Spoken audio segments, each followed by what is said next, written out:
Assalamualaikum warahmatullahi wabarakatuh. Pada video kali ini saya akan mereview 5 artikel sekaligus. Saya akan mereview artikel yang berhubungan dengan metode pembelajaran, media penilaian, dan desain pembelajaran membaca. Baik, tak perlu berlama-lama lagi, langsung saja kita ke artikel pertama. Untuk artikel yang pertama ini sudah saya bahas di video kemarin, namun saya akan mengulasnya kembali lagi.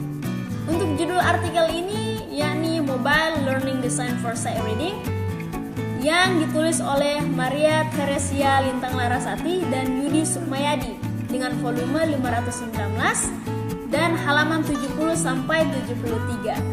Sudah selayaknya judulnya, peneliti memfokuskan multimedia sebagai fasilitas pendidikan yang bisa membantu pengajar maupun pelajar dalam melaksanakan kegiatan di sekolah maupun di luar sekolah itu sendiri. Contohnya, kegiatan belajar mengajar. Multimedia adalah salah satu teknologi yang berkembang pesat dari zaman ke zaman, dari waktu ke waktu, sehingganya dalam pendahuluan artikel ini, peneliti telah menjelaskan bahwa adanya multimedia ini akan sangat membantu atau mendukung proses membaca cepat oleh peserta didik itu sendiri dengan salah satunya menggunakan smartphone ataupun laptop. Untuk state of the art-nya sendiri diambil dari buku Solfege de Solfeges oleh Adolphe de Hauster yang kemudian ditranskripkannya ke Massacore itu sendiri. Dan untuk metode penelitian yang dipakai peneliti dalam artikel ini yakni metode pengembangan, karena proses pengumpulan datanya itu sendiri melalui wawancara, studi literatur, dan analisis visual. Last but not least, hasil yang diharapkan yakni agar siswa dapat mampu mengembangkan kreativitas dan inovasinya dalam mengembangkan teknologi yang sudah ada, dan juga bisa membantu proses belajar mengajar di luar sekolah maupun di dalam sekolah. Dan di samping itu juga siswa bisa lebih fokus kepada minat mereka itu sendiri. Artikel yang kedua. Artikel ini ditulis oleh Mark Nichols dengan volume 20 nomor 1 halaman 121 sampai 131. Dan untuk judulnya sendiri sudah sesuai dengan isi artikel ini dan tidak jauh berbeda dengan artikel yang telah saya bahas di artikel pertama tadi, bahwa artikel ini juga memfokuskan desain pembelajaran membacanya kepada penggunaan smartphone dan aplikasi-aplikasi yang sudah ada. Dari pendahuluan itu sendiri telah dijelaskan bahwa penggunaan layar itu sudah sangat biasa dalam kehidupan sehari-hari setiap orang, sehingganya ponsel berkembang menjadi ponsel yang lebih pintar, menjadikan akses informasi bisa bertebaran atau bisa dengan mudah kita baca di layar smartphone kita ini. Untuk state of the art-nya sendiri tidak ditemukan adanya peneliti terdahulu, namun untuk novelty-nya sendiri, peneliti merancang latihan berbasis komputer sehingganya desain interaktif dan menarik berbasis komputer ini dapat memotivasi siswa dalam belajar pemahaman membaca di lingkungan yang menyenangkan.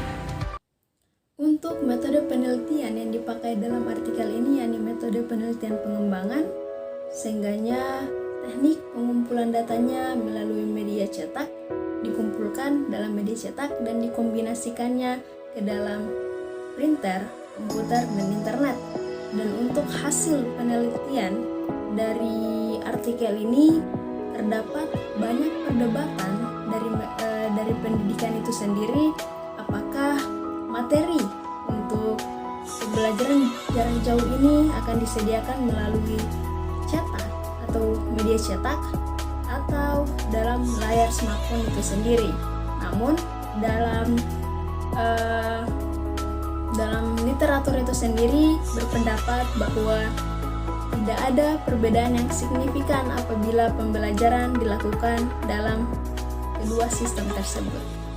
Yang ketiga, Artikel yang ketiga ini masih saja sama, membahas tentang desain pembelajaran membaca, dan untuk artikelnya berjudul Pengembangan Desain Pembelajaran Membaca berbasis DRTA sebagai upaya membangun generasi literat abad 21. Untuk artikel ini sendiri ditulis oleh Faisal 76 dengan jumlah halaman 441 hingga 455. Dan artikel ini terbit pada tahun 2017 tahun lalu.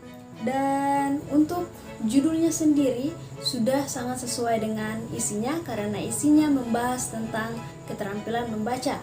Namun yang disayangkan di sini bahwa untuk judulnya tidak memuat 3 keterampilan berbahasa, yakni berbicara, mendengarkan, dan menulis. Di dalam pendahuluan itu sendiri telah dijelaskan bahwa membaca merupakan sarana kita untuk mempelajari suatu hal yang baru, sehingganya bisa memperluas pengetahuan kita.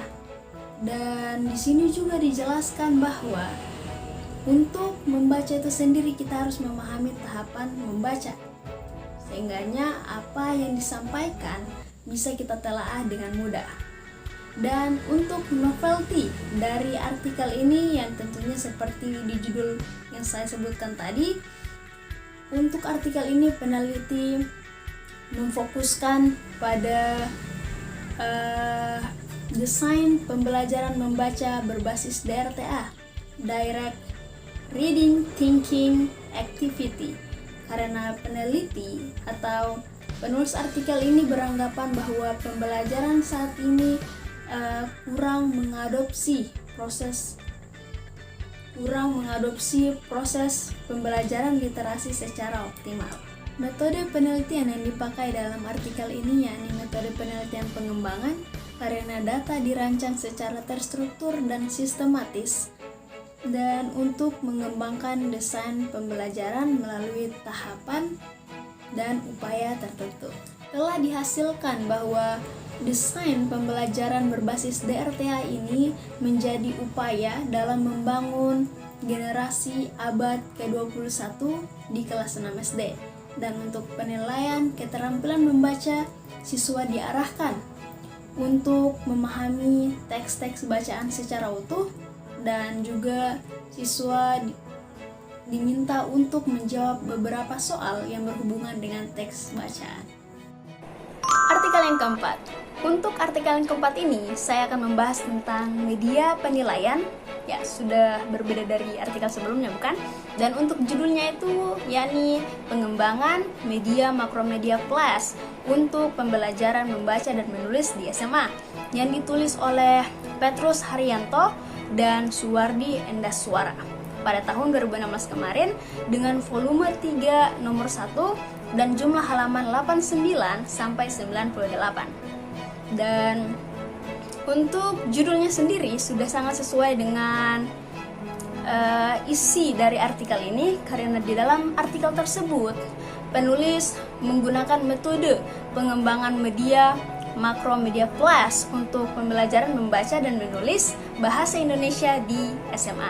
Untuk pendahuluannya sendiri, peneliti telah menjelaskan bahwa tingkat literasi di Indonesia itu belum bisa dibanggakan karena dari tahun ke tahun rata nilai ujian bahasa Indonesia di tingkat sekolah maupun SMA semakin menurun, sehingganya skor rata-rata membaca di Indonesia itu masih menduduki peringkat ke-58 dari 65 peserta studi PISA. Dan ironisnya lagi bahwa nilai bahasa Indonesia lebih rendah daripada nilai bahasa Inggris. Dan untuk selanjutnya, state of the art-nya sendiri tidak ditemukan bahwa ada peneliti terdahulu. Untuk metode penelitian, dalam artikel ini berjeniskan R&D karena metode tersebut bertujuan untuk menguji validasi dari suatu produk tertentu. Dan metode penelitian ini juga sangat banyak digunakan di beberapa bidang.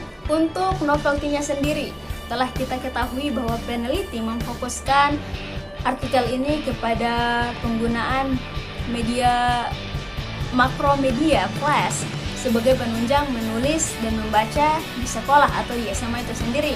Sehingganya penulis beranggapan bahwa hal yang selalu kita lakukan terus-menerus atau itu terus tanpa ada kreativitas baru menjadikan seseorang merasa bosan dalam melakukannya, dan ini juga sangat berpengaruh pada menulis dan membaca di sekolah. Dan untuk hasil dari artikel ini yakni kualitas komponen pembelajaran media menurut pemangku pengguna dalam tahapan 1 yakni baik dengan rata-rata hitungan besar 3,46, dan dalam tahapan kedua dengan rata-rata hitungan besar 4,6 yakni baik. Dan untuk kualitas media menurut siswa dengan uji coba rata-rata di dalam kelompok kecil yakni baik 4,06, dan dalam uji kelompok besar yakni rata-rata juga baik sebesar 3,84, dan untuk media ini layak dipergunakan. Artikel yang kelima. Nah, pada artikel terakhir ini saya akan mengambil artikel yang berhubungan dengan metode pembelajaran membaca.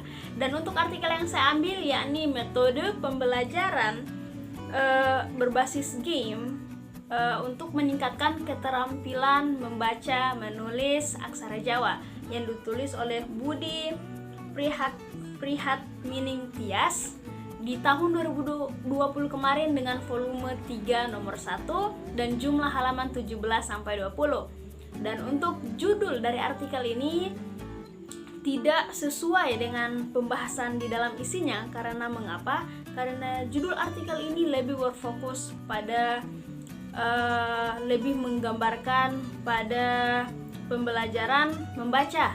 Namun di dalam isinya penulis lebih memfokuskan pembahasannya kepada menulis.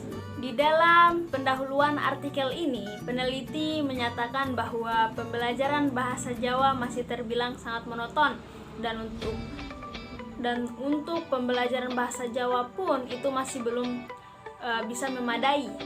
Padahal yang kita ketahui bahwa pembelajaran membaca itu sangat berpengaruh dalam perkembangan literasi. Dan untuk state of the art dari artikel ini, peneliti merujuk pada penelitian Slevin pada tahun 2011 kemarin, dan penelitian ini bermodelkan TGT. Novelty-nya sendiri, seperti yang kita ketahui bahwa nilai kebaruan dari artikel ini yakni peneliti memfokuskan metode pembelajaran membaca berbasis game untuk aksara Jawa. Ya, seperti kita ketahui bahwa meskipun ini tentang aksara Jawa, tidak berarti atau tidak seharusnya juga kita tidak mengaitkannya dengan pembelajaran yang lebih modern. Dan untuk metode penelitian dari artikel ini yakni menggunakan metode penelitian kualitatif karena teknik pengumpulan datanya berdasarkan wawancara, observasi, dokumentasi, dan tes. Setelah melakukan pelatihan untuk penelitian ini atau artikel ini cukup memuaskan untuk beberapa pihak, termasuk untuk perkembangan aksara Jawa itu sendiri, karena bisa kita lihat bahwa melalui pembelajaran aksara Jawa mengikuti era atau keinginan anak-anak itu sendiri, menjadikan anak-anak itu bisa lebih menyukai pembelajaran tersebut. Apalagi kita menggabungkan game dengan pembelajaran aksara Jawa, sehingga game itu menjadi game yang lebih edukatif untuk anak-anak saat ini.